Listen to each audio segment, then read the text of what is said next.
more than a buck. 7 goal contributions on the year for Oklahoma. And Washington start of a starting lineup that's been together now 13 of 14 games this year. And we'll see a back four, but Cassie Clifton on that left-hand side is going to drop in and play more of a sweeper. Johnson and Morrell is going to slog it out in those central areas. But tonight for Oklahoma, their success will be incumbent upon those wingers and those front two making wise decisions in transition and finishing inside the penalty area. For Texas, Lauren Lapamarta gets the start at the fullback. No Montgomery. Allen comes in next to Thompson. Ariana Brothers comes in for Hannah Wesh. But it's all about the midfield. Lexi Missimo, Shimkin need to get on the ball as much as possible between the lines. Longhorns and the Sooners. Let's get it on. Red River in the SEC. Texas set to get the first touch. And the Sooners and the Longhorns.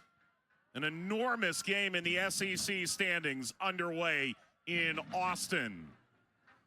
Well, for those of you who came along from the Auburn, Alabama draw, the first such since 2002.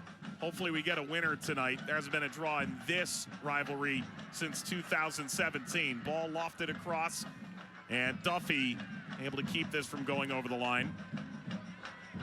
Rather catches it after it crossed the line.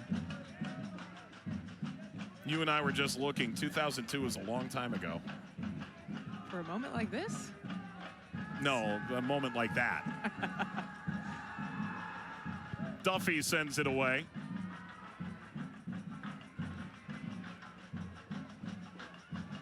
Shimkin.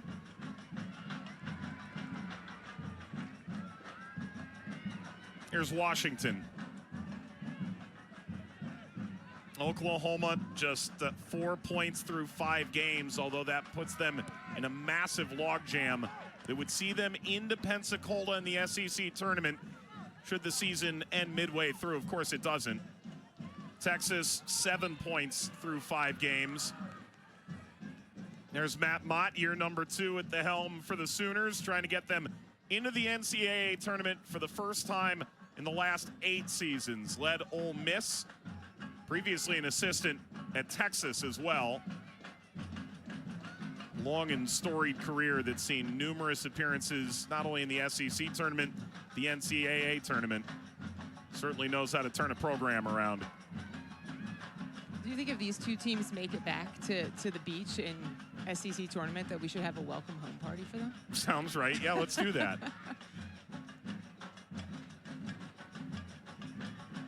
Shimkin grinding it out on the far touchline. This is about a 20,000 seat stadium, home to Texas track and field as well. So it's a loud, boisterous crowd. Any Austin FC fan will tell you this is some kind of soccer town. It may be a bit dwarfed by the venue. Let's take a look at the keys for Oklahoma with our Lloyd and Slowdown.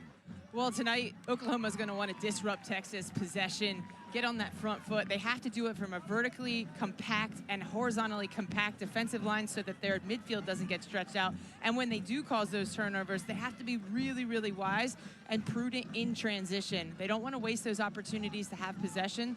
They want to go fast forward. One of their principles is think forward, go forward, first action forward. But they can't be sloppy in those moments and concede possession too quickly. Nia Justice to put this in play. Injured against Mississippi State in conference plays opener. Missed about 60 minutes. Was able to come back for the game against Ole Miss the following week. Racing back Allen, just the 4th start of the year for the graduate student. Started 22 a year ago. MJ Cox out for the remainder of the season, was announced this week. A knee injury after just 2 games. Trinity Byers, the All-American forward, out with an ACL tear suffered after 5 games. Ball launched into Missimo, the other All-American in this group. Over 60 collegiate assists. Only a dozen players in D1 history can say that. That misses Missimo. And walked up by Weber. Green. Have Morrell trailing. And a good step by Villarreal. Let's take a look at the Lloydens lowdown for the Longhorns. Well, Oklahoma is going to bring a battle. That's just who they are. It's in their identity, and Texas have to match that. They've got to be gritty, get stuck into tackles, win those first and second balls. But Miller plays it through, rolled across out in front of Holly Ward.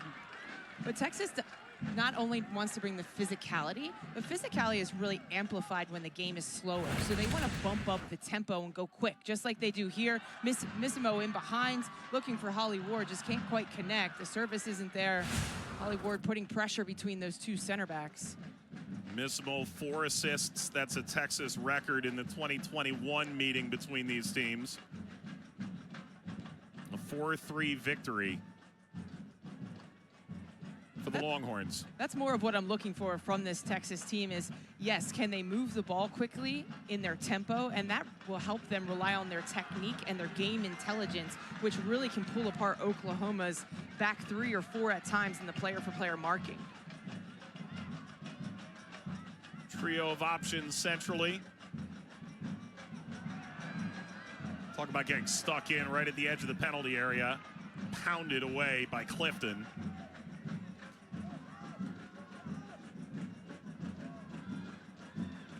Allen ranges over.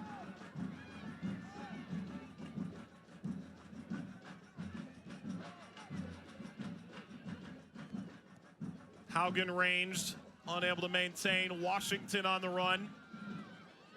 As Weber running down the middle. Washington wins a corner for the Sooners. And this is why Oklahoma is so difficult to play against. Texas getting their fullbacks really high, almost to create a front 5. That leaves space for Texas center backs to get forward. If they get turned over, that is prime position for this Oklahoma team to attack so quickly in transition. Weber, senior from Munich, 51 points. Her collegiate career, that's 7th in Sooner history. Weber crossing. Header askew, let back toward King. Forward turn defender. Skims outside, Washington goes to work. Off the dribble, sends the service, and the header with Weber arriving at the back post, off the mark.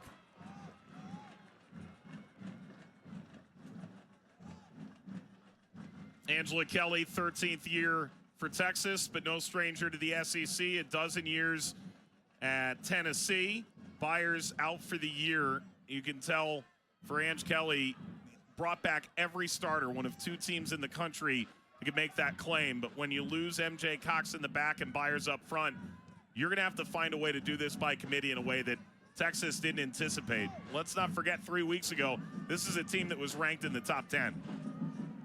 Well, Texas definitely has to recalibrate their attack without their superstar Trinity Byers, who's a player that can just get you out of a pinch with her individual quality. So now that's going to put more pressure on Ange Kelly to get this team to play as a unit, a cohesive unit, because when you play as a team, that individual skill set is highlighted just a little bit more. The skill set of a Missimo or a Villarreal on the right-hand side. Weber to put this in play for the Sooners. 8 wins on the year, the 5th toughest strength of schedule by RPI. This bouncing through, ranging over Justice with quick distribution. That is excellent distribution. Ward front running, Missimo joins. Smothered by Morrell.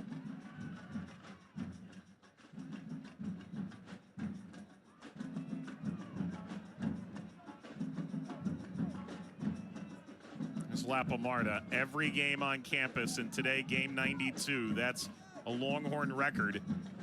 6 now of those 92 against Oklahoma.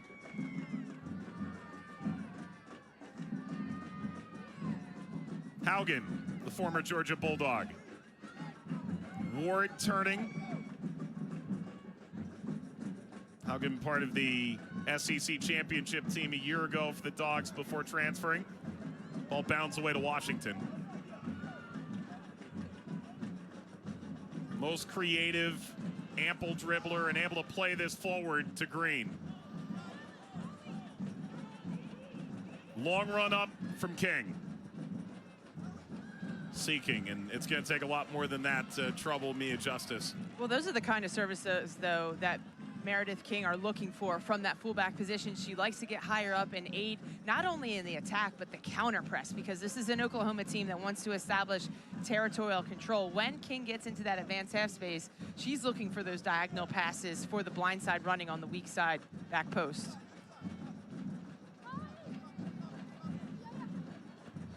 Del Real, there's King. So if you look at Oklahoma, they have a number of ways they can try and condense space, make life difficult. Essentially, Jill, the conversation this week, they're going to bring a sweeper in Clifton, right? Cover basically everything back there. And then man mark individually the front three with the remaining three defenders. That means Villarreal is going to be going up against King 1v1 most of the night. Well, not just the back line, but in the midfield, too. I'm already seeing it. Nevaeh Johnson, number 17 in Crimson, is just man marking Lexi Missimo in the central areas no matter where Missimo goes. I've ventured to say from across all 5 channels in the pitch, but also inside the penalty area. That's leaving a ton of space for Jilly Shimkin to really influence this game. She's that tempo player, that quintessential playmaker between the lines that needs to get on the ball and influence this game. To your point, here's Shimkin.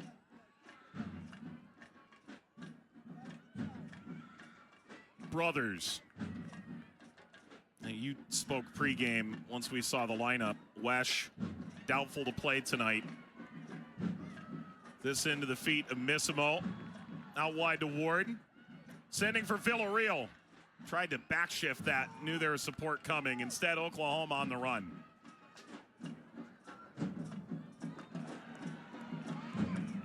Bounding back, England. Plays a golf shot down the line. And be ripped back by Lapamarda.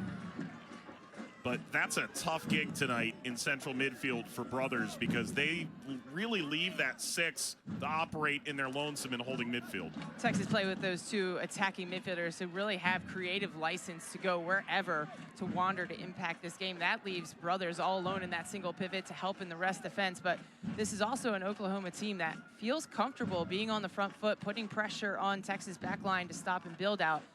Big emphasis for Brothers to be able to solve that press.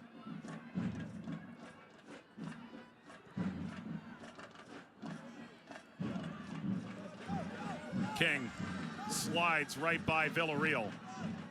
Spots Washington. This is intriguing for Oklahoma. Washington plays early. King will backpedal. No support coming. Washington's going to go 1v1 against Haugen. Rips the cross. Nobody home. Bounces by Lapamarda.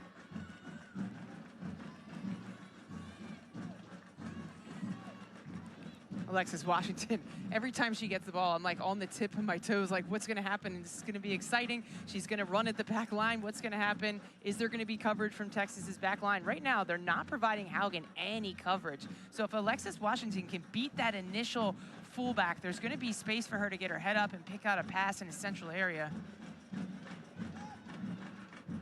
Trying to work the give and go off of Green. Up from Shimkin. Spotting the run of Miller through midfield, although Morrell got a piece. And England all the way through Duffy.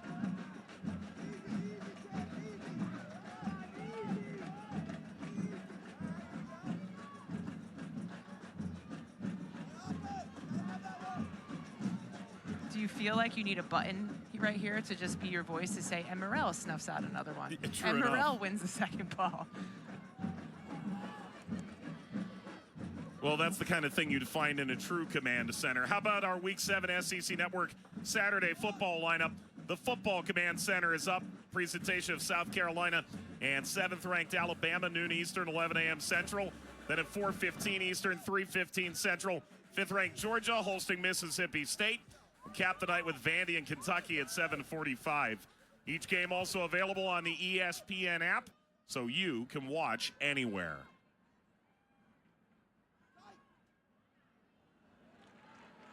Missimo at her most dangerous, 40 acres to run into.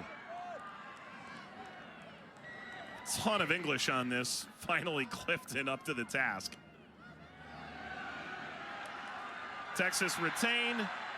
Villarreal, who switched off onto the right, tackled, free kick, Texas. Villarreal is going to have a tough night because she's playing this game with a shadow, and she's got to find a way to get around Meredith King, who is such a feisty little defender here. Grabs Villarreal from the back.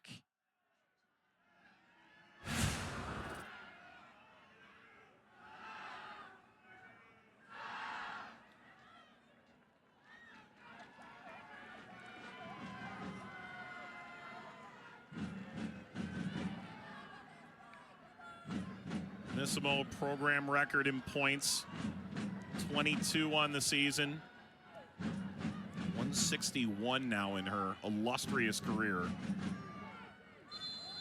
If not for NIL, probably not still in college. Certainly will have pro aspirations when she's done. King got a yellow card, and that's a big deal. We'll speak to that in a moment. Ball back into the penalty area. Play on. Header up from Allen. Drops in front still. Shimkin after it. Finally, Weber is there.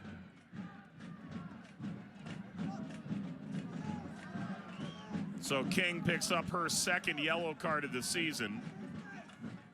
All the while, Washington sprints upfield to a retreating Texas back line. And again, she's isolated.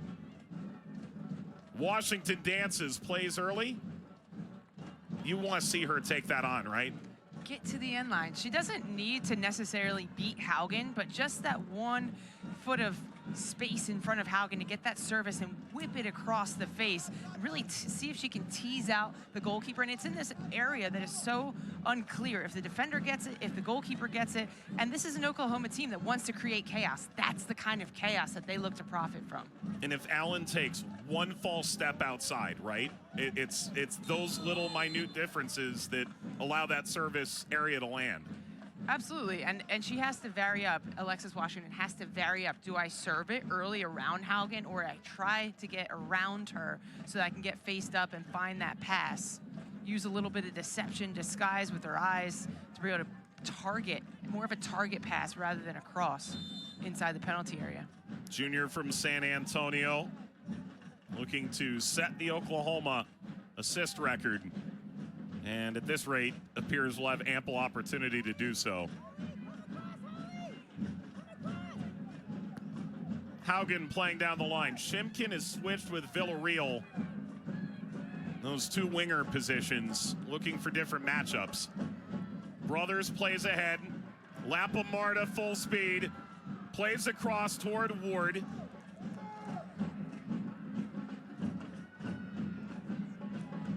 Scooped up by Thompson. Villarreal. Villarreal playing early. Missimo scores! In the blink of an eye, Texas has the lead.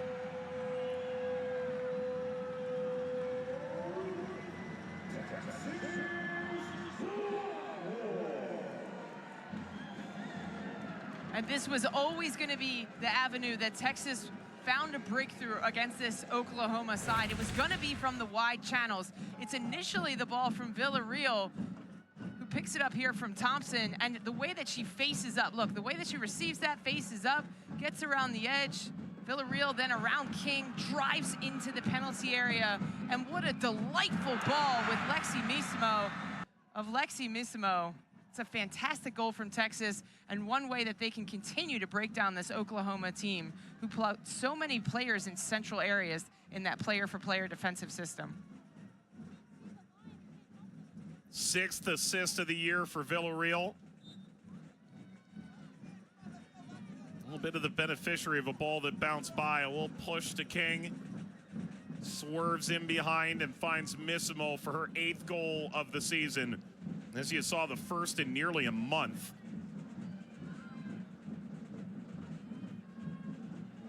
Green seeking a response. Green launching the service. It's a decent ball.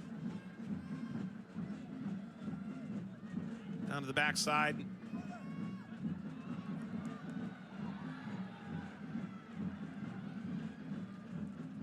Missimo. Now, I mentioned that the 2 players switching sides, right? Ultimately, Villarreal ends up on the right, started on the left, and assists the go-ahead goal in the 18th minute. But King also flipped over with her. So it's true one player to one player as opposed to switching sides.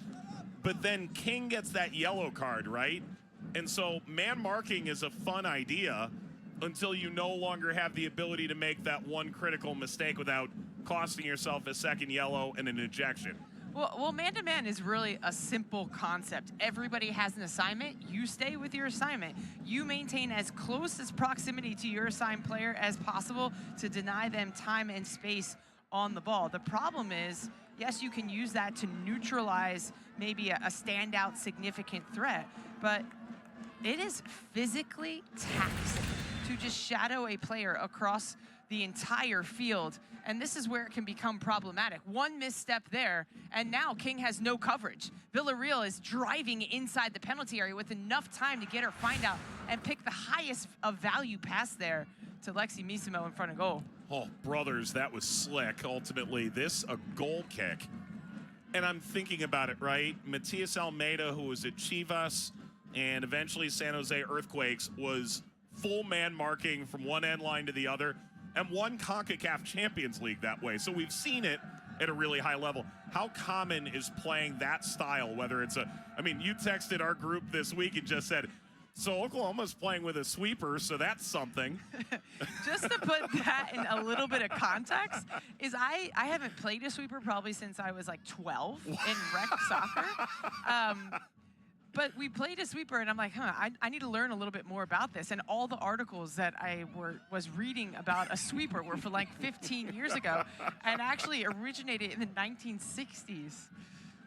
Here comes Green. Continues a horizontal run. Got bodied off. Lapamarda drives away. So the idea of a sweeper, right? Think like sweeping with a broom, sweeping things left to right and sort of coverage of that entire back line. And then everyone else is marked up one for one. Well, it's in essence, you're providing coverage to three center backs, really, or three backs that are now having to defend the entire width. And typically in a game, when you attack, you want to make the field as big as possible, but when you defend, you want to make it as small and compact as possible. Whether you're doing that through a press and you're reducing the time the player has on the ball, or even a low block, you're trying to reduce space. But with a sweeper, you're just making that space a little bit bigger. Here's Shimkin. As dangerous as they come, Shimkin taking that space. Through now for Ward. Ward! Plenty of contact, slides for the ball. This will leak out of play. It is untouched. Samantha Martinez shows for the goal kick. And this is where the sweeper can be problematic. Shimkin driving at that sweeper 1v1. That leaves space for Ward to get in behind.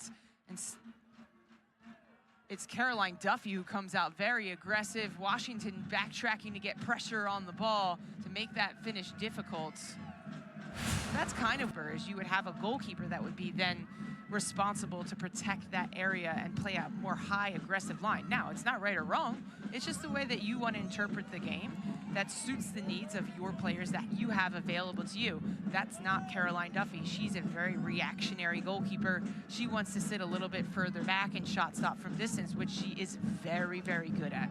Well, and it's not just a clever rhyme, but sweeper keeper is sort of loosely tossed around from time to time. Probably less so now.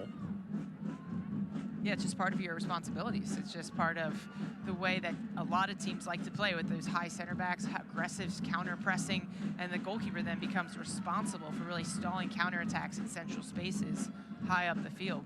And the reality is Oklahoma does not play every game with this exact style, but they did do it last year against the Longhorns, did against Georgia earlier this year. They're intrigued to see how it would work against a three front. Ball lobbed from Shimkin over the top of Villarreal. Double sub here, so McNulty comes into the game and replaces Pappas. Nevaeh Johnson takes a seat. In comes Michelle Pack.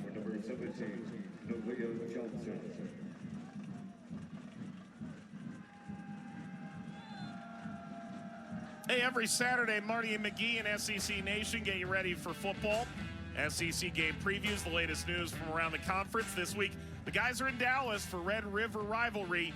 Marty and McGee begins 9 a.m. Eastern, 8 Central. followed by a 2-hour SEC Nation. Gets you ready for this great Week 7 schedule. Both shows can be seen right here on the SEC Network and the ESPN app. Coming up at halftime, we'll preview what's most important the Texas State Fair this week, and that's the food. I've learned a lot about this week. Yeah, you're about to learn a lot more, Jillian. I can't wait. Wake up. Your arteries, I mean, wake up. Good thing I went for a run today. Uh-huh, good thing I didn't. Villarreal got hamstrung there. Although we will add a nutritious element to this halftime as well. Flour? Not quite. Villarreal sending that from a long way out, and that won't trouble Duffy.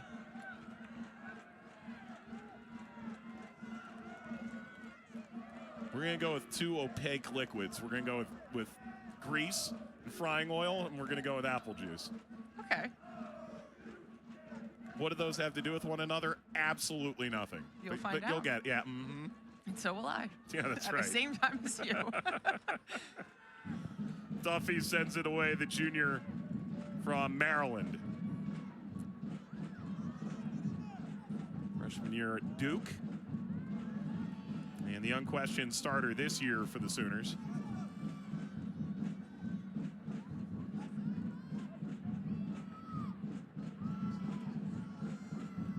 Here comes Washington.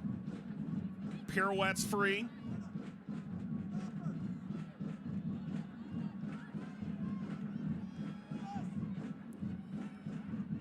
Circulated in England.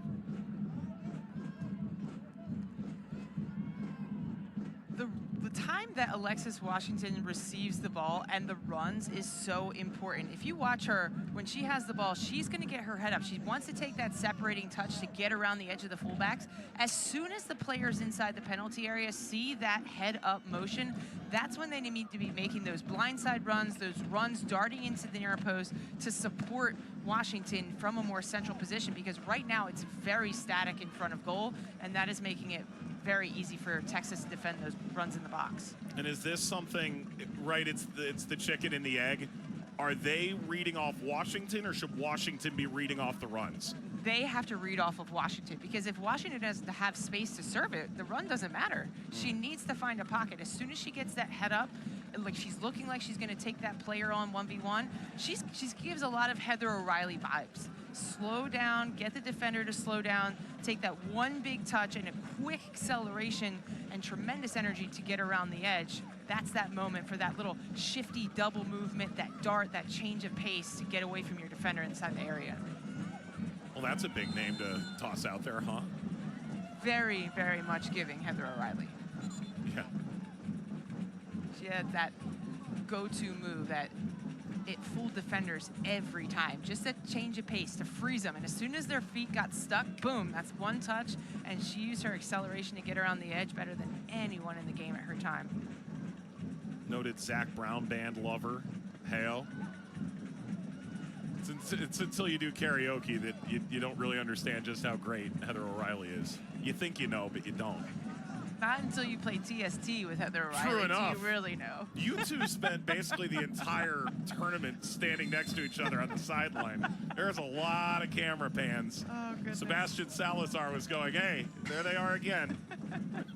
I was just trying to calm her down. I was talking with Rob Gale, the Portland Thorns coach, earlier today with Lori Lindsay. We see the Thorns tomorrow night, NWSL, down in their last 3 weeks. Made a comment about Lori playing for the big bucks in TST with that $1 million prize pot earlier this year. Don't think it went unnoticed.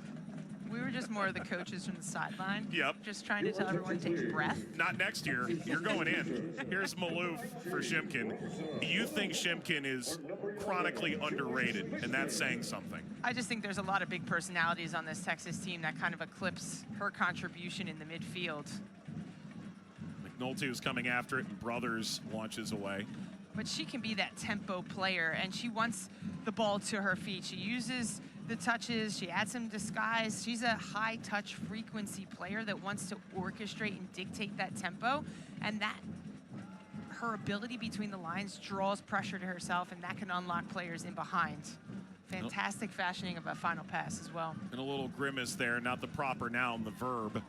Hopefully that's not bad news. Sorry I brought that up in front of a Phillies fan. Well, 2 Phillies fans. I have nothing nice to say. Yeah, well, Brooklyn needs a new onesie. Sorry, Kurt.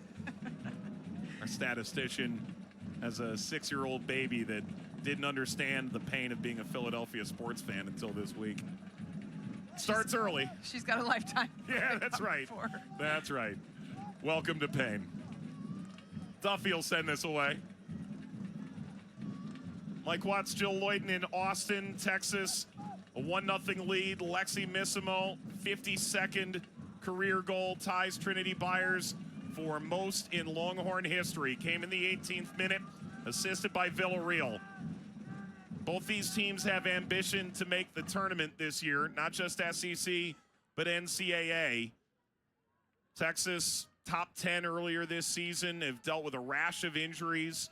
Oklahoma, year 2 under Matt Mott, trying to find what would be their marquee win, although they did beat Texas last year when these teams met in Norman.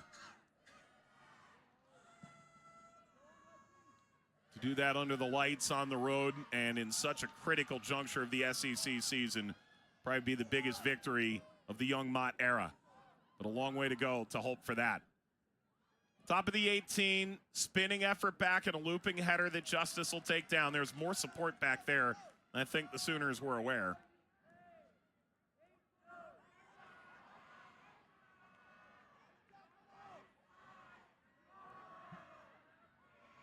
Lobbed into space, angling by King, cross-launched for Ward. Streaking free, top of the 18, curling effort near post, Duffy goes diving. This is off frame. Well, this all starts from a chance from the other side. Oklahoma having a few numbers inside the box. It's a quick transition for Texas out to Villarreal at the edge of the box, tees up her left foot. Oklahoma exposing themselves in transition. They didn't have a lot of numbers for, but they also kind of got caught for stretch between their lines, and Texas mounting that counterattack through their goalkeeper, Mia Justice.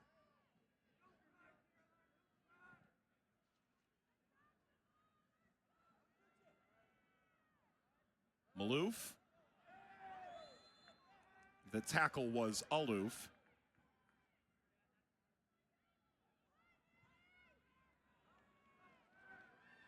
Miller. Overcooked.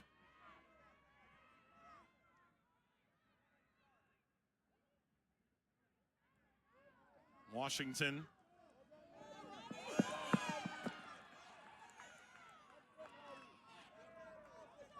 Throw for Haugen. No one's been able to go horns down here in Austin in the last 15 games, unbeaten at home. Maloof spots Ward, cuts to the ball. England came, Duffy smothers.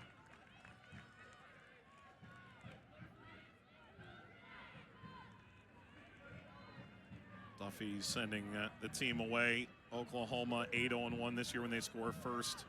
5th time now that they've failed to score the opening goal. They've lost all 4 previous. Texas just have no interest in putting pressure on Caroline Duffy. They know that Oklahoma's going to go long. Texas getting into a very narrow shape, just putting themselves in a posture to win first and second balls, knockdowns in midfield, because that's when Oklahoma tries to gain that territorial control, when they can read, anticipate where those knockdowns are going to fall. At Ole Miss, they had a name for that, right? Air raid, not only in being willing to battle for second balls in midfield, but also on set pieces, long throws, corners. That was the hallmark of Matt Mott's teams over that decade plus in Oxford. As Maloof sees this stripped. And so I asked, is that going to be the style? He goes, I make no apologies for what we are. We know what we are. And gradually they will get to the point where what is the most efficient path to the final third? Then we want to be great on the ball once we get there. And that obviously has worked quite well in Fayetteville for sure. And the game is all about space and establishing control. And every coach establishes control in a way and a method that aligns with their philosophy and the players that they have available to them. Now, Matt Mott tries to interpret control in a different way. He doesn't want to concede possession by trying to build out of the bat and be cute. He wants to get to the ball, to the final third as quickly as possible, mitigate any risk that the opponent can score, get it forward as fast as possible, and start our attacks from there. Now, the problem is that when you play long, direct, fast, and loose, it is a gamble as well. Now, he's just saying, I'm willing to take that gamble as far away from our goal as possible, because if we concede possession, we battle, we grind, we'll pick up second balls. In Arkansas, the early years, Colby Hale would describe it like a stoplight. There's a red zone, a yellow zone, and a green zone. It means exactly what you think. Here's Maloof cutting across. Player down for Oklahoma. Maloof eventually stripped by England.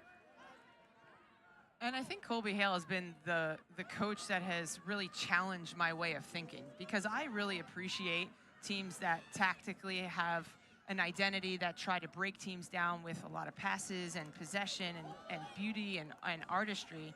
And I think that that's one way to interpret the game. But there's also a lot of other effective ways to interpret the game, given what works best for the players that you have available to you and the way that they want to play, the way they buy into play. And I think that's one of the most beautiful things about this game, is you can be effective doing it and interpreting it in your own way. And if you've been watching the SEC a while, right, CeCe Kaiser and Channing Foster, right, you can have artists in the final third while also being a little more blunt in getting it there and be successful in this league. Chloe Shimkin into the game for Ward for the Longhorns. Couple of changes. Eichelbarner in as well. Green and Weber take a seat with 10 minutes remaining in the first half for Oklahoma. I think to your point, there's not one way to win. Go look at any league in the world, and whether it's the sides that are going to play in a low block and counter, or the sides that counter press ad nauseum, we see man marking here has been successful on this continent before, and certainly within the college game as well. You know, UNC's done a fair amount of man marking over the years, no doubt. This driven over the top. Trouble brewing. Villarreal forces a corner out of nothing.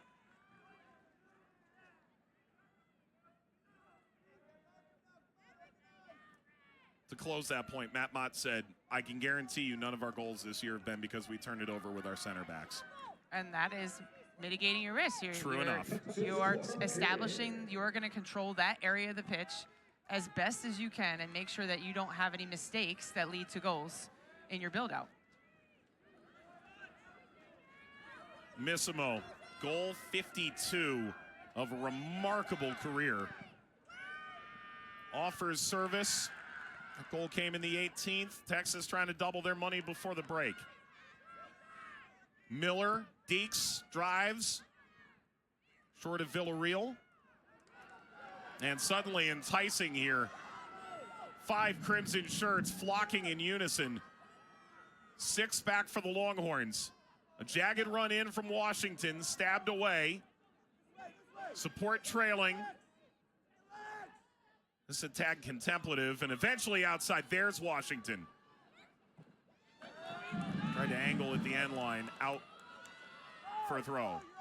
That was much better from Oklahoma, getting numbers forward, patient in the final third, and that allows their attack to develop and flourish a little bit more when they are able to isolate Alexis Washington. That time she wasn't able to get around the edge, but they had 6 players in and around the box. Long throw, whipped in. Kaylee England returns. Eichelbarner, another throw. We aren't at the flip throw yet.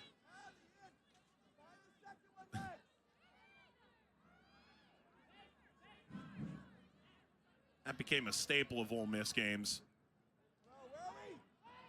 Eichelbarner in, pop back toward the top of the 6.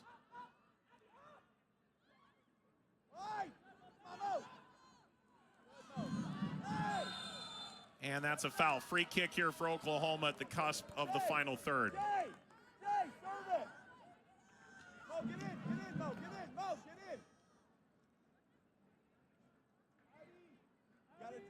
And Texas can't haphazardly defend in these areas because this is where Oklahoma tries to cause as much chaos as possible. They might not win that first ball, but they're going to make it extremely difficult for Texas to clear their lines. And that line of confrontation really high. Ultimately, that doesn't clear the first defender. When the line's that high, you're essentially trying to take Justice out of that play for as long as possible, right? Yeah, it's a bit too far for Rayo to shoot there on distance herself. You've got to just drop it over that first line of Texas defenders, get those defenders looking at their own goal, and that allows Oklahoma players to generate some momentum going forward.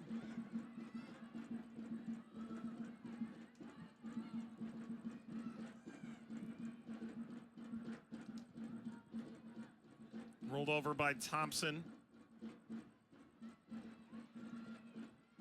Had played as an outside back, has moved into the center back role seamlessly enough.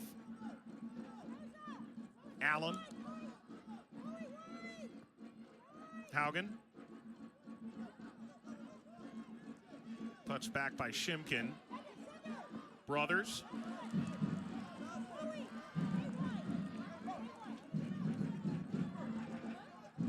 Help people affected by Hurricanes Milton and Helene. Donate at redcross.org/ESPN to help the Red Cross respond and help people recover. Donations enabling the Red Cross to prepare for, respond to these terrible disasters.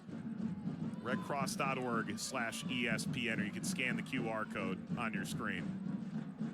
There are professional soccer teams that certainly are dealing with this. The Tampa Bay Rowdies are based in St. Pete. The new Tampa Bay Sun in the USL Super League.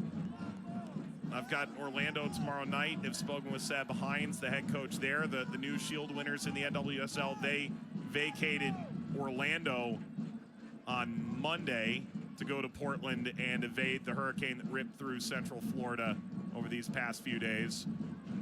Thoughts with everybody there, including our soccer community. Certainly collegiately, plenty of programs that have had to alter their schedules and make a lot of changes as a result in Florida and beyond, including in the SEC. Circulating down the line, tough slide. Got plenty of McNulty. Yeah, Mike, and I hope when our viewers were able to see that on the screen and you're able to support those causes would mean a lot to me, because I used to call Asheville home. A lot of my friends and family have been affected by these storms, and it has caused complete devastation in Western North Carolina. Horrifying pictures from those two hurricanes that have ravaged over the last 2 weeks. All floated along. Thompson.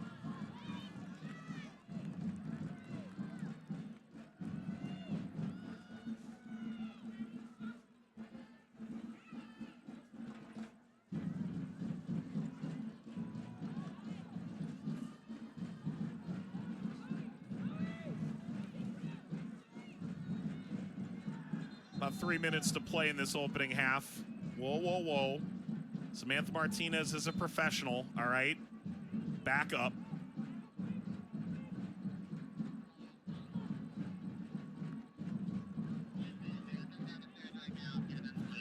Coming up at halftime, Jill and I will sample the fare. We'll take a look at the beach report ahead of the expanded tournament in Pensacola, which is just a few short weeks away. We'll look at some of the goal of the season contenders. Take a look at the SEC scoreboard and get you caught up with our first half highlights as well. It's all coming up at halftime here. Game 2 of our SEC Thursday night doubleheader. A draw between Auburn and Alabama kicking us off on rivalry night unofficially. Do you remember when we had Magnolia Cup and the Iron Bowl of Soccer in the same day at the SEC tournament? I think we should make these things happen more often. I know, I know. Derby Day. I like that. Yeah. We've already got Decision Day, although there's still some rescheduling that's going to have to happen as a result of the hurricanes that may take away sort of that late heart-throbbing moment. Are we in? Are we out? Do you know the 9th tiebreaker? I don't think it was till hours after that game last year that we actually know who was going to the beach. You, me, and our producer Todd Goulis are sitting in a car in wherever, LSU maybe? No, we were driving to Kansas City. Kansas City. And we were talking with Alex and Marion like, no, I think if you go to the 7th tiebreaker and the second cousin twice removed, they're in, they're out. Oh, man. Ball hung over by Eichelbarner. About a minute to go in this first half. If you're Texas, you've got the lead. Are you satisfied with how the game has played out? They've really dulled Oklahoma's attack. They've got numbers back and density behind the ball. They've got pressure on the ball to then allow numbers to get into a defensive structure, and that have really influenced Oklahoma's attack. King playing into Washington. Ricochets off of Shimkin, got cleared.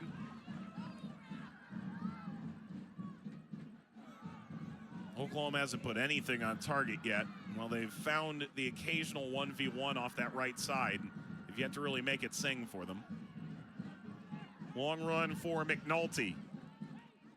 Offers the service, will bounce through. Washington there, and a heavy touch. Gets away. All right, so if you're Oklahoma, is that the story of the first half? You found your way to the final third. Now what do you do with it? Absolutely. Alexis Washington has been a real bright spot up this right-hand side, getting isolated 1v1. That's the situation that they want to create, whether it's a change of point of attack to allow Washington more time to receive it, gain a little bit of momentum running at the fullback, but the end product hasn't been there. The service and the runs haven't matched inside the area. Halftime here in Austin, and the Longhorn faithful, celebratory mood. Missimo in the 18th minute, 52nd of her career, ties the Longhorn program record, and 1-0 to Texas at halftime. Looking for their 10th win, their 3rd in the SEC. So that'll be the focus for Matt eventually, but not yet. How was your first deep fried Oreo? Was everything you imagined? Oklahoma gets the first touch, and Texas tries to secure their 10th win of the year, 3rd in conference play. A high likelihood that 10 to 12 points will get you into Pensacola. Texas always assumed that they would get there. This would take them up to 10 points on the year. It was number 10 that established the dominance with an 18th minute goal. Her 52nd career goal, Lexi Missimo. Did the discussion with either coach surprise you coming in or leaving the locker room? Yeah, I thought Ange Kelly would be a lot happier with how her team did, and maybe I'm just misreading that, but I thought her team performed really well in that first half. I thought they won first and second balls, and even Matt Mott echoed how well they defended their box in their penalty area, defended the service from Washington, used their tempo to stretch the lines out of Oklahoma. I thought it was an overall good performance for the Longhorns. Driving, crossing, justice, usurping.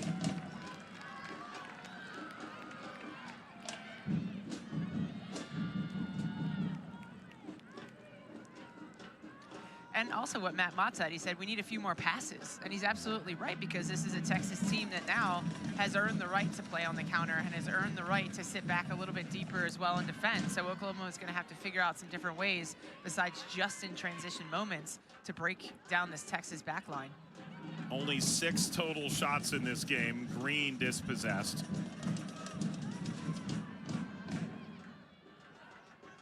Missimo.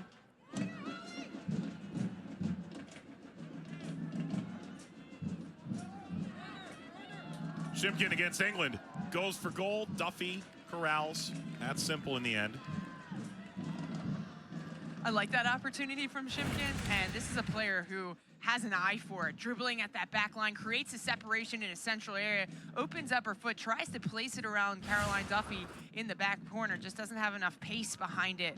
But that is an area that Shimkin's going to look to shape shots for herself in. And we've seen some bombs from distance this year so far in conference play. As you pointed out at halftime. And Auburn's got a bunch too that would be in my top 10 if we could expand that list when we get to the beach. Looking forward to it. That's become a yearly ritual, Jill's top 10. And then we wait to see if we get the oh my God goal in the final like we did from LSU a handful of years ago. Was that Shannon Cook? It was Shannon Cook. Yeah. One of the all-time great SEC goals and reactions. What a Cinderella story. You just never know what's going to happen down there. No, you don't. Pappas after it. The initial header. There's contact at the edge of the area. That is deemed a foul outside the penalty area. And that was nearly a massive error from Brothers because that was straddling the line. And at the center of it is Hadley Morel. Just uses her body so well to seal off Brothers and put Brothers in a compromising defensive position. Brothers just draped all over the back of Morel and feels that contact, wisely goes down to ground. This is an interesting one, right? Because 1 foot was in the box, 1 foot was out, but I think the defender made contact from outside, right? Outside of the box, correct. Yep. So video review would allow you to look for a potential penalty, but I think they have this right as is. I agree. Weber, a remarkable right foot. Justice awaits. Weber pops that off the crossbar straight into the air and out. From that tight, you have to thread a needle, get it over the wall, but under the bar, and nearly did it. And here's another look at the takedown from Brothers. You can see she initiates contact from outside of the box here on Hadley Morel. Although Morel's foot is on the line, her leg is in the line, and in this opportunity, Mia Justice commits the cardinal sin for goalkeepers in this free kick. You can see her just shift across to the behind the wall. You have to stay balanced. That's the edge of the wall. Pappas full speed, sends the cross, bounding back across, and ultimately Justice got the necessary touch. And Green getting Oklahoma ever closer. Their best 2 chances of the half. Their best 2 chances surely of the game. An opportunity here for Oklahoma in that advanced half space. It's Pappas serving into a central area, forcing a good save from Mia Justice off of Green. And that's difficult with the bouncing ball moving away from you. Justice does really well, decisive with her decision to push it away. Weber, 2 arms up. They've gone short. Lofted across. Askew to the backside. Brothers intervenes. Washington retains. Hit on the first time, straight into the air. Justice is coming and has it, and came up a bit lame in how she ultimately landed, but seems okay. It was a leg injury. We saw a huge wrap on it during the Ole Miss game that we had here on SEC Network. It's simply the, what kind of tape is that? KT tape? That's it. Yeah. And suddenly Oklahoma put under threat here. Ball wound wide. Duffy, ultimately the save, although it's irrelevant. It's offside.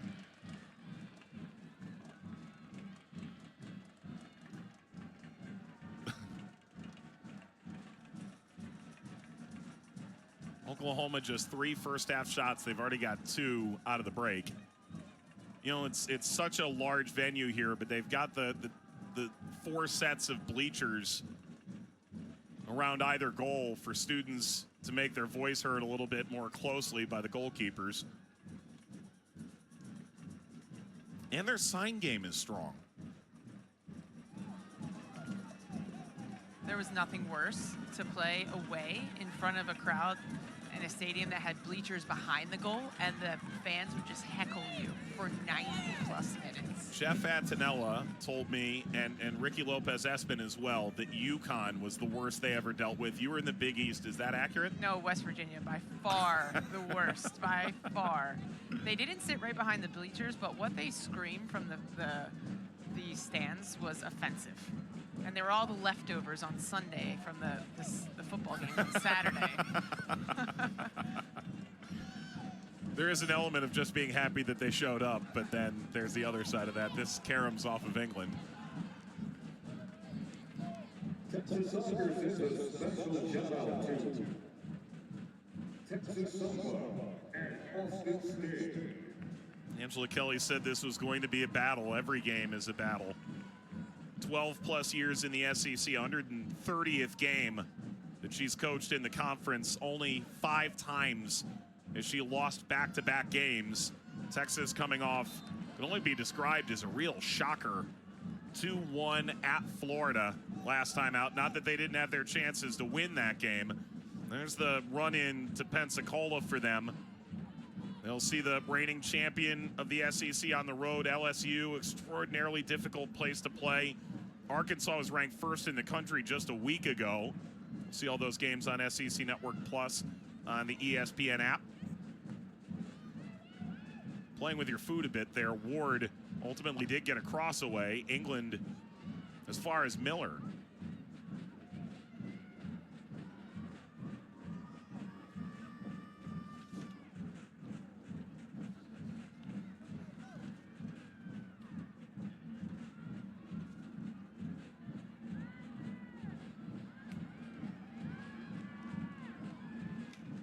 Ball hammered through. Justice knows to let that fly, but might be to her detriment. That did get over the line.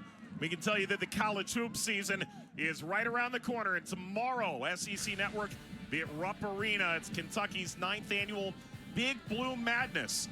7 Eastern, 6 Central, right here on SEC Network and the ESPN app. It's the Wildcats' first open practice of the season for the men's and women's basketball teams. First under Mark Pope and Kenny Brooks. Plenty of pyrotechnics for player intros, videos. Plenty more surprises for Big Blue Nation. Coach Cal going to Arkansas over the offseason. All of a sudden, Fayetteville is becoming an epicenter for the SEC. Cannot begin to tell you how excited I am to eventually see Coach Cal get back to Rupp. And it's interesting what Matt Mott said as well, as that was one of the reasons why he went to Oklahoma, because he felt that that was a really good point where he feel like there was no bounds to the success at Oklahoma. And he was talking so much about the national championships that are in and around his office. He's in a 3-team suite at Oklahoma where there's 14 national championships. He goes, there's 8 for softball, Patty Gasso, there's 6 for gymnastics. Kindler there, and he goes, look, none for us. But the championship aspirations here, to your point, boundless, and he was excited to bring this program into the SEC. They'd languished a bit in the Big 12 over the years. He's ambitious, he's aspirational, and he can make this team as good as he wants because they have the abilities, the resources, the pull from across the country, the brand, the success, the tradition. They've got it all. And it's really going to be on a challenge for him to make this program into the potential it could be. And he said, I could have stayed at Ole Miss the rest of my career and been happy, but in the corner of his mind, thought, what could I do with a program with these kind of resources? Said he had no intention of leaving. He actually left the middle of spring season. I mean, really late, maybe even the end of spring season. So we're talking last April and then turning around and playing that summer. He said, when the AD at Oklahoma calls, you pick up. And so went to Auburn with Karen Hoppe, through Texas for a 4-year stint, although he says he doesn't talk about that a lot in Norman. Eventually at Ole Miss, led them to unprecedented success. And here he is at Oklahoma trying to do the same. But I guess he's kind of like us. I'm not sure we're big eaters before big games either. He turned down our fried food until post-game. I was a little surprised by that. I thought I don't know. There was a taco eating contest in Georgia, and you definitely had a burrito before the game. That's accurate, but it had sour cream in it. We've been over this, Jill. Unacceptable. Unacceptable. It's wrong. I think that's a hot take.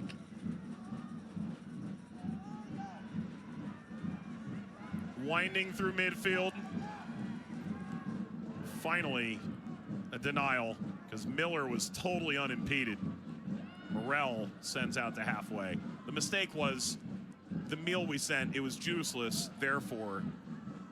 Well, we talked about that useless. at halftime, how this Oklahoma attack needs to have more juice behind it. I mean, it is a simple concept. This is an Oklahoma team that wants to arrive in the penalty area box as often as possible with as many numbers as possible. They're starting to get the often as possible. I just don't think they have quite enough numbers to challenge Texas's back line.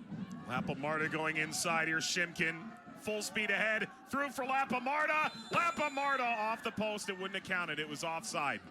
Lapamarta just about a foot or two beyond that back line.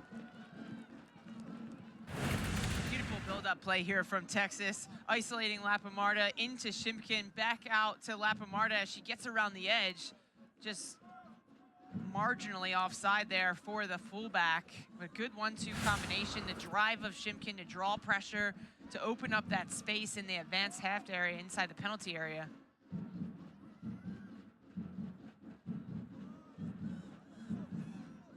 Lapamarta, by the way, would take 8 more games to hit the century mark. So you get a couple rounds deep in the SEC and the NCAA tournament. She'll break what once used to be a long-time record of her head coach, Angela Kelly, although the 99 game plateau has been breached multiple times now. The COVID year part of it, but also just the gradual lengthening of the season. Slip ball ahead, turning green, circulates wide toward the end line. That just marginally skates over the chalk.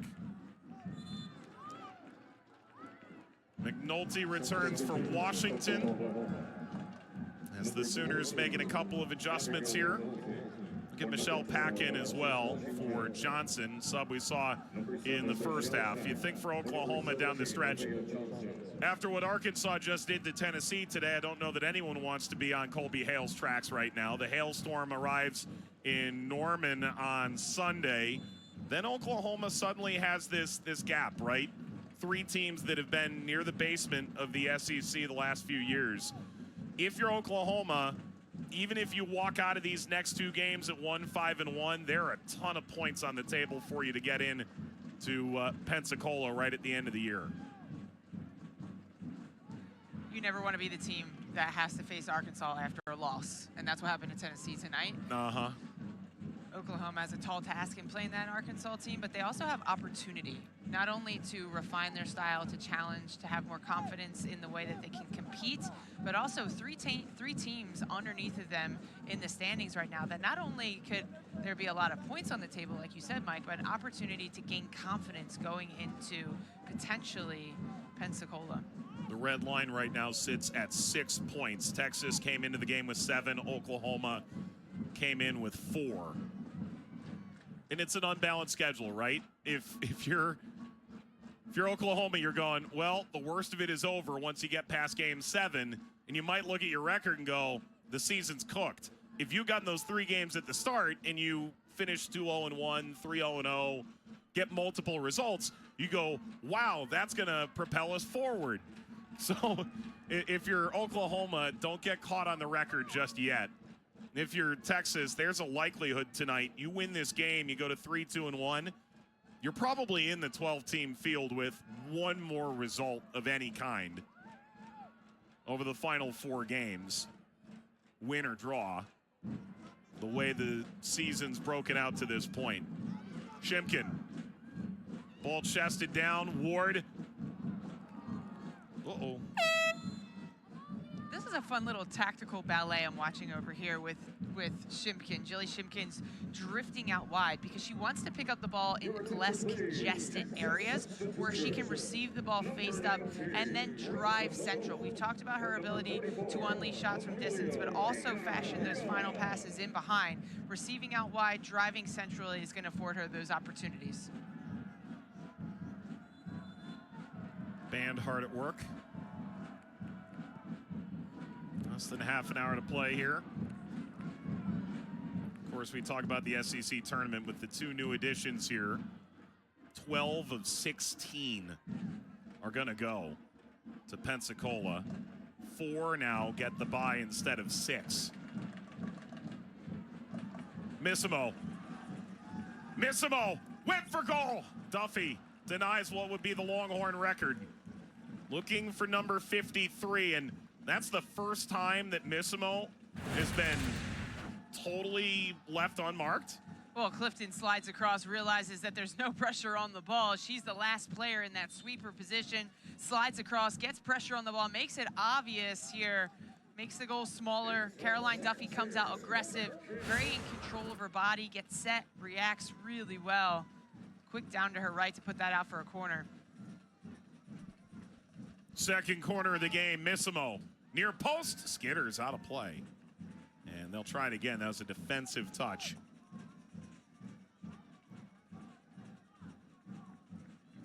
I actually really like Alexa Missimo's idea to go back across the grain there.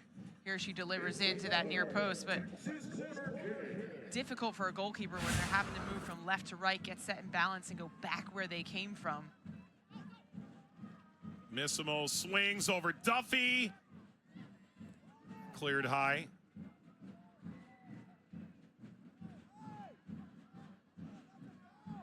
Be a little more space than McNulty acknowledged. Given away. And slipped ahead. McNulty continues. Ball scooped up by Pappas. Slide penalty. Pappas brought down. Oklahoma's going to go to the spot on Thompson's missed time tackle. Thompson does so well initially on McNulty, but coughs up the ball in possession, gives Pappas another opportunity to get around the edge. Thompson makes a complete mess of this, doesn't get anywhere near close to the ball. Pappas does a good job to initiate contact, and it's going to get unity from the spot. No penalties converted this year against Texas. Weber may well have the game on her foot. A long way to go, but Weber to try and equalize. Weber denied! What a save by Justice!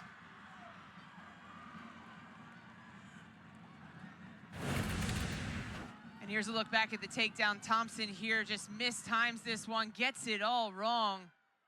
It's Weber who steps up from the spot. Mia Justice, late game heroics to keep this one level, reads it the whole way. Little shuffle toward her left. Weber puts it at the perfect height for the goalkeeper to make a perfect 4 of 4 in her career until then. Missimo missed a penalty against Florida, had been perfect in her career until that point in a 2-1 defeat in Gainesville over the weekend. So Oklahoma just got granted a lifeline. Maybe it gives them a spark. Miller comes inside, the foul from McNulty. I was shocked at the sequences of those events because Thompson had positioning on the initial longer direct pass from Oklahoma. And I thought to myself, that's exactly why Thompson is there. She's there to mop up those messes, to use her speed, her athleticism in behind the back line, read it so well, and then just couldn't connect her pass, which gave Pappas another opportunity to go 1v1. Maloof touched away by Clifton.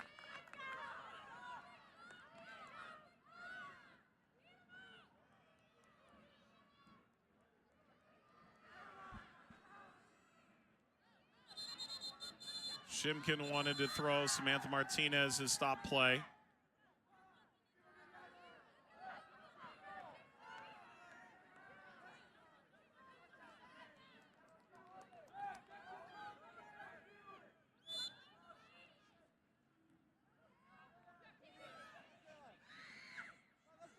Let's go back to the takedown that led to the penalty.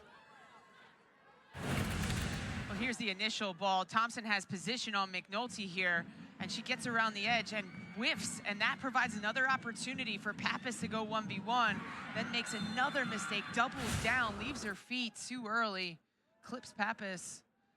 Mia Justice coming up big. Is that just a question of patience as a defender to let this develop rather than take that initial step at the edge of the 18? As Texas drives into the final third once more. Shifted up for Maloof.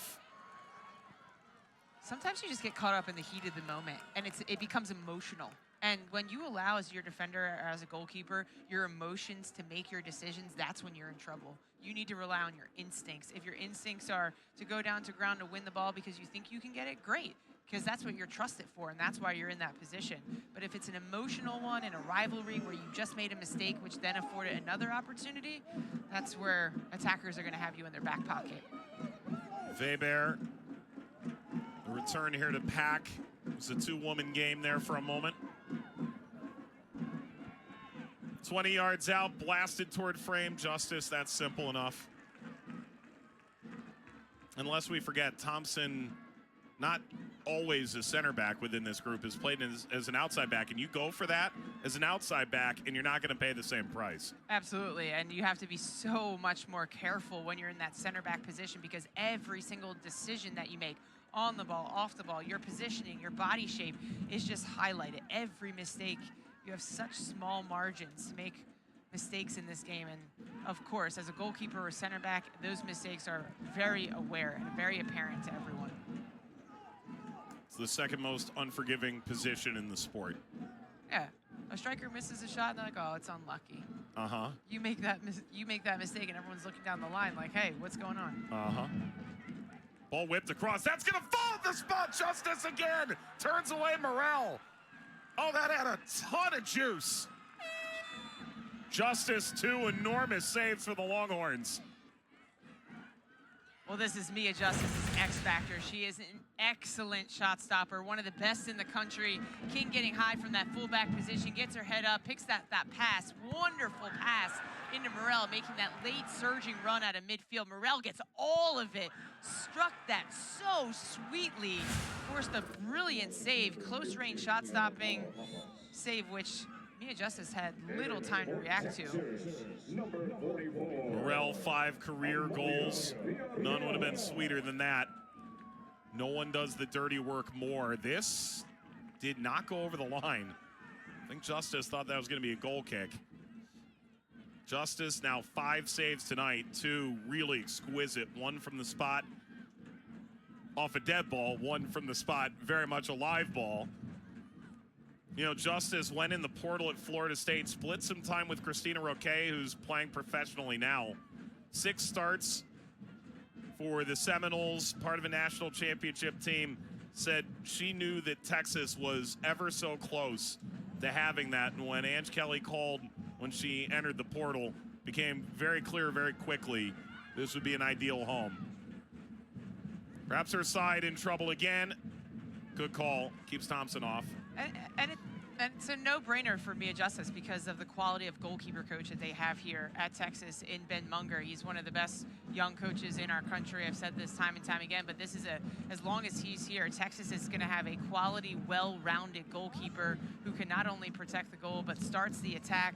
That's one of the positives about Mia Justice's game, is her long range of pass and the ability to play out, be the extra player and build out. But Ben Munger is not the traditional type of goalkeeper coach, does it in a different way, tries to create a representative learning design which allows for his goalkeepers to make autonomous decisions. You see Ange Kelly in the foreground said, "I firmly believe we have the best goalkeeper coach in the country." Played at Maryville College, an assistant at Akron, at UAB, and Samford. And now, of course, here at Texas. And if you're a goalkeeper that's in our youth national team, like Mia Justice has been her whole career, a goalkeeper coach is so important. They have to be the person that you trust, that sets you up for success. It is vital to your performance because you're not just competing with everyone in Texas. You're competing with everyone across the country in all age groups to then matriculate to the senior women's national team for a lot of players that have those aspirations. And the reality is there's still programs in this country where goalkeepers are warmed up by head coaches and loafers as opposed to a dedicated goalkeeping coach. It's just a different standard that's beginning to be applied to a position that is entirely unlike any field player spot. Ball through here. Villarreal is there. Head swiveling. Oh, wow. Got it to the end line. Cuts it across. Little header kept it away from Rosa Maloof. And to your point, Mike, I think we're seeing an increase in goalkeeper coaches with the extra coach now allowed on staff for teams, and goalkeeper coaches really starting to invest in themselves more to become more well-rounded and not just pegged as, I'm just a goalkeeper coach, because you can actually be an assistant coach, more of like a defensive coordinator in football. You're in charge of the back four, the goalkeeper, the pivot, the double pivot. It's just a very flexible position that has evolved from just that one singular player. Julie Shimkin back in for Maloof. You saw Johnson coming back in. Here's our Week 7 SEC Network Saturday football lineup command center presentation. The Gamecocks take on number 7 Alabama, noon Eastern. Then 4:15 Eastern, number 5 Georgia hosting Mississippi State. We cap the night with Vandy and Kentucky at 7:45. All three available on the ESPN app, so you can watch anywhere. We'll get you started with Marty and McGee and SEC Nation on Saturday. Game previews, latest news around the conference. They'll be in Dallas, of course, for Red River. Marty and McGee, 9 a.m. Eastern, followed by a 2-hour SEC Nation, all ahead of the great Week 7 schedule. Both shows right here on the SEC Network and the ESPN app. Here's Washington. Has caused some problems, but has been neutralized a bit in this second half.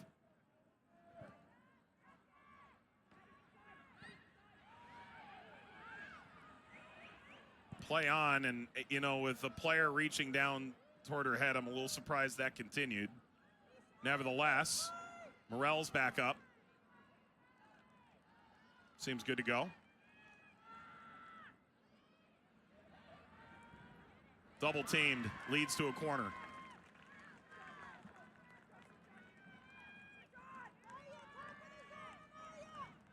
And Oklahoma's been knocking down the door, putting pressure on this Texas back line. Mia Justice coming up with 2 massive saves, and these are opportunities from set pieces that Oklahoma will be trained for, rehearsed plays they're going to look to get something out of. Abby McNulty sending the service, found England careening atop the 6.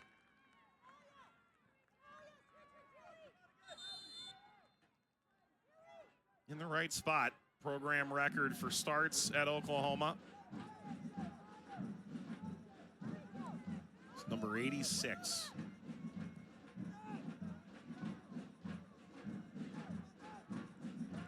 Hall, what a challenge. Really good, Nevaeh Johnson, all the way down to Justice.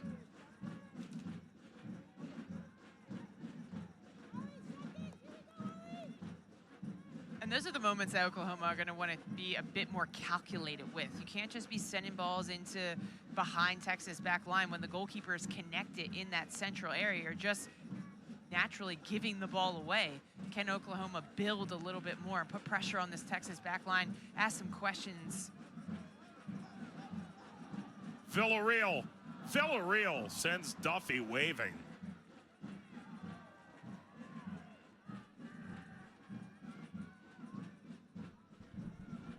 I think everyone, as we take another look at this. Look at Villarreal, just drop of the shoulder, left, right, just a deke back and forth to free up some space around King. King doing a good job of staying in her position, her posture, moving her feet, making it more difficult for Villarreal. Now Oklahoma trudging forward. Rail. And over slides Thompson.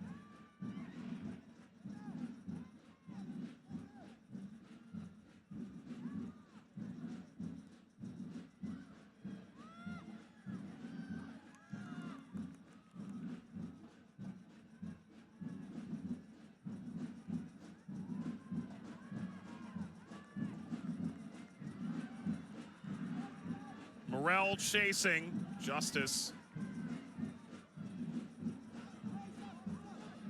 That's Mia Justice, not to be confused with Big Justice. I don't know if you're a fan of the boom. Good for you. You're better off. I have no idea what you just said. That's for the best. You and I were looking, okay, last draw in the Iron Bowl of soccer, right? 2004, 2002? 2002. So the #1 song then was? Kelly Clarkson. Mm-hmm. And then you and I were looking at 2017, the last time these two teams drew. And we realized that we no longer have the same cultural relevance that we did back then. It hit us pretty hard. Cardi B, Bodak Yellow. You heard it and you knew it, Yeah. but I told you the name and you were baffled. Yeah, I didn't know. Nope, bumfuzzled. Missimo.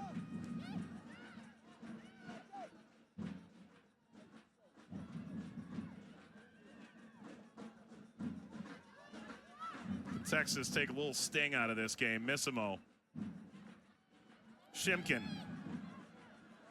Shimkin head up. Finds Missimo! About a foot off. The amount of space that Jilly Shimkin has is so alarming for this back line of Oklahoma. Shimkin can just do what she wants with the ball, picks it up in a wide area here. No one draws toward her, drives inside the box, gets her head up looking for runs, dishes it to Missimo, who continues her path into the penalty area. And that would take some pressure off this Texas back line. And that's a unique scenario for Clifton, right? Because if you're the sweeper, we talk about that free roving defender.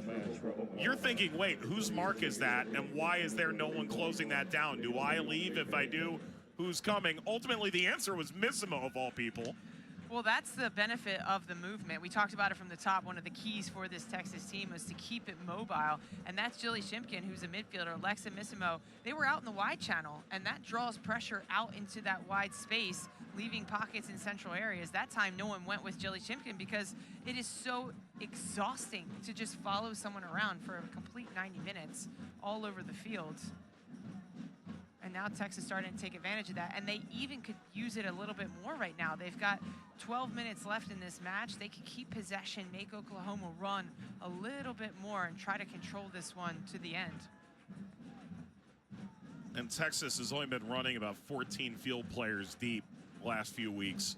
And so you look ahead if you're Texas and you realize you have to bus 6 hours to Baton Rouge for a game on Sunday. And I've never met a day in that swamp that isn't just a little hot and steamy. This runs all the way down. You have to play the week.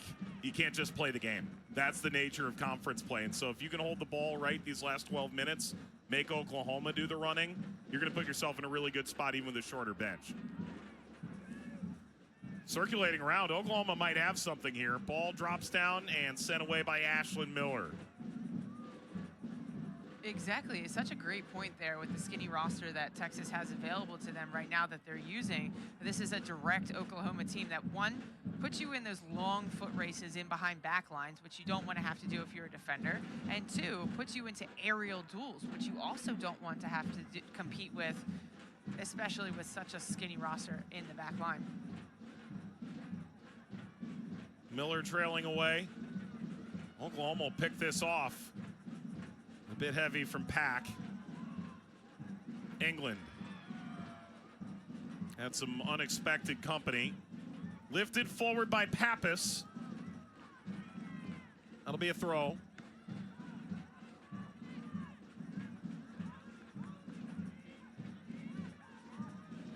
Oklahoma hasn't won here. It'll be over a decade if they fail to do so today. 2015.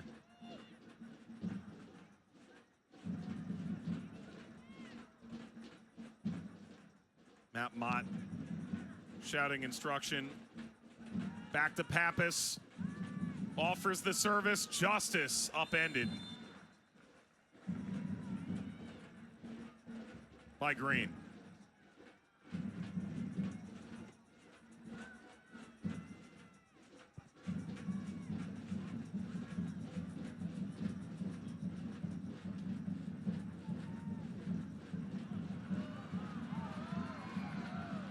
Maybe this is the moment for Texas. In behind, Duffy kick save.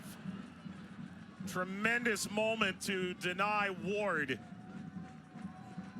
And you can see why Matt Mott is so comfortable allowing space in these wide channels and allowing Clifton to slide across to get pressure as that trailing defender, because it makes the angle obvious here for Caroline Duffy, who is an excellent reactionary goalkeeper when she's set, balanced.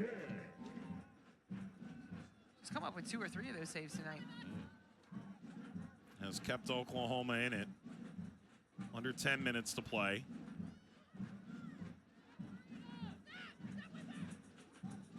Clock rolls again. Villarreal. Free kick to Texas. Very dangerous position to win one. It is, but I would keep it. Just keep possession in the corner. Maybe control the possession a little bit more, draw it out, make Oklahoma come out of their box, pinning them back in. Villarreal joins the equation. Missimo scoops.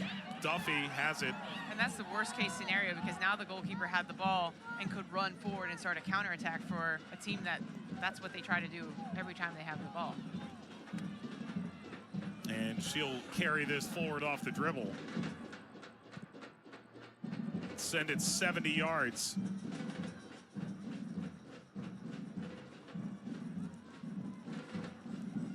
That'll hit the bleachers.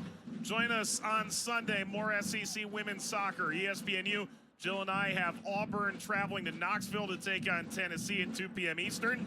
Then over on SEC Network, Georgia and Florida battle at the line, 5 p.m., followed by a 7 p.m. matchup, Kentucky at Vanderbilt. Plenty of action from the SEC on ESPNU and SEC Network all Sunday. You can say it's our game. Is there one of the three that you're most excited to see?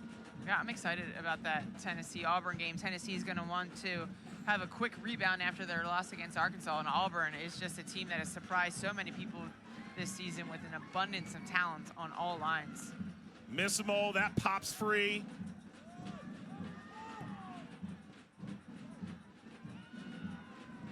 Driven out to midfield.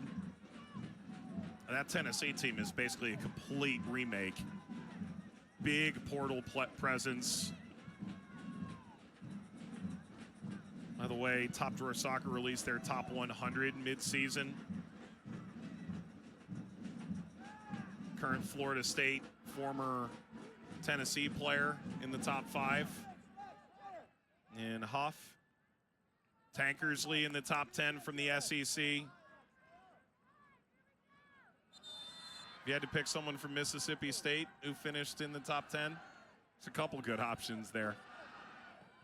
Macy's got to be on there. That's the one. Yep.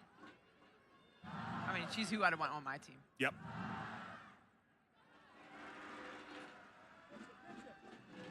I think when you talk to Matt Mott, wow, look at Shimkin. Shimkin sends it across. Missimo! How many Megs can you fit in one highlight? We talked about Shimkin coming in from that wide angle. This time, Holly Ward, little combination with Shimkin through 2 legs. Shimkin has enough time to get her head up, looks for Missimo, doesn't control that well, pops up on her, and that makes that finish even more difficult. But Jilly Shimkin has been a difference maker for this Texas team, just haven't been able to convert the opportunities that she continues to serve on a platter inside the area. Able to find Missimo for her 5th shot, 4th on target as the goal as well. Shimkin, so much unspoken work. Great futsal player, which should surprise nobody. That's sort of the indoor version of our game, but it's known for players gaining technical ability because of the tight confines, because if you don't get rid of the ball quickly, you're going to find that your ankles are going to hurt a lot the next day. Compact field means a few more tackles. It is more like basketball. A little bit, right? Yeah, they have like set plays, and I definitely would never play futsal as a goalkeeper. Like my body already hurts. The Futsal World Cup was just last week. I have so much respect for those kind of goalkeepers. Big collision, here comes Shimkin. You don't get this much space in futsal. Shimkin flying, Missimo, it's a tad behind. Returns, Shimkin onto her left, ricochets around toward Ward.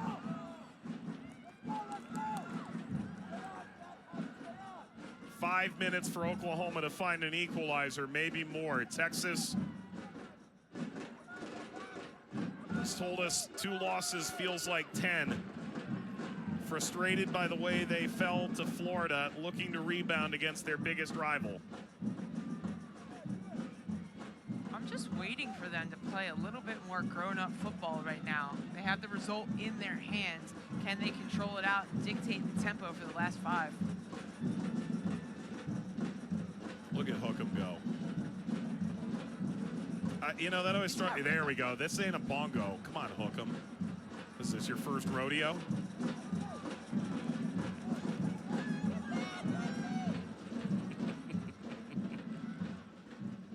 served up for Green. Green got behind it, came off her shoulder.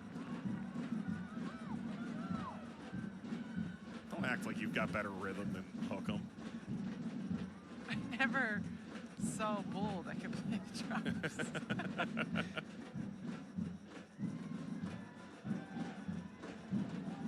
Bevo will be penned up, I'm sure, the Cotton Bowl. I got a chance to go take a picture with him. I don't think he remembers me, though, last year. You have a face I could never forget, Mike. Yeah, I'm not sure the cattle feel the same way.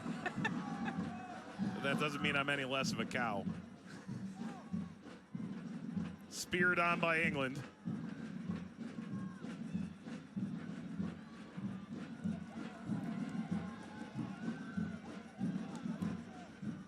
Well, Texas struggling to really hold on to the ball. Oklahoma, you have to think they're utterly gassed at this point. It was a hot day here in Austin. Temps touching around 90 degrees. But with the sun down for a while, it's rather temperate. They've just had to try and match up with Texas for 87 minutes. Well, one of the other problems with this is what's plan B? When your plan A is to play as direct as possible and that doesn't work, how else can you really then rely on to then get the ball into the more dangerous areas where they can activate their playmakers like Alexis Washington or Pappas, McNulty in those wide channels? As time streaks away, is there just one really great chance that remains? Oklahoma could have equalized. They went to the penalty spot here in the second half. Miss Mulpin the scoring in the 18th. But Weber denied by justice. Remains 1-0 to the Longhorns.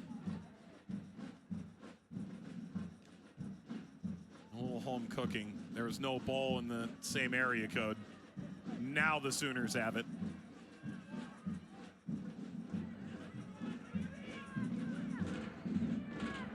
McNulty. Lapamarta showing that experience.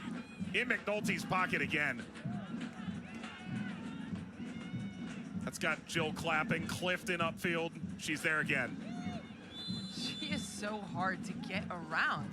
Either the ball gets around, but the ball and player don't get around her. And the way that she uses her body, her physicality, her timing of when to get stuck into a tackle. A reminder, you can help people affected by Hurricanes Milton and Helene. Donate redcross.org/ESPN and help the Red Cross respond and help people recover.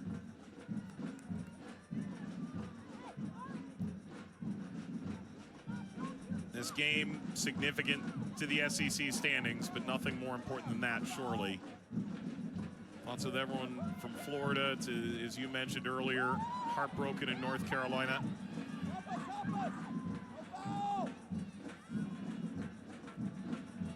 Shimkin. Rare moment where the earth does, in fact, stop spinning on its axis. And this will be a goal kick. All right, Oklahoma, now or never. They won 2-0 in Norman last year. Texas is on the verge of their 20th win against the Sooners. In this, the 29th year of Sooner soccer.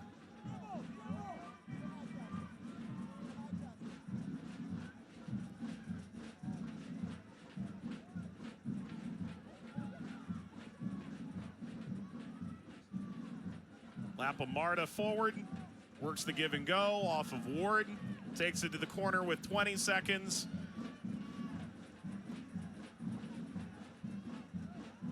And Oklahoma's going to run out of time. And Texas eventually does salt this thing away. It is win number 3 in the conference, win number 10 on the year for the Longhorns, and the bragging rights belong to Austin and the University of Texas. The first SEC Red River rivalry meeting sees the Longhorns victorious and extend a 16-game home unbeaten run. Well, this is a big rivalry, Mike. We knew it was going to be a battle. We knew it was going to be physical. It was a slog.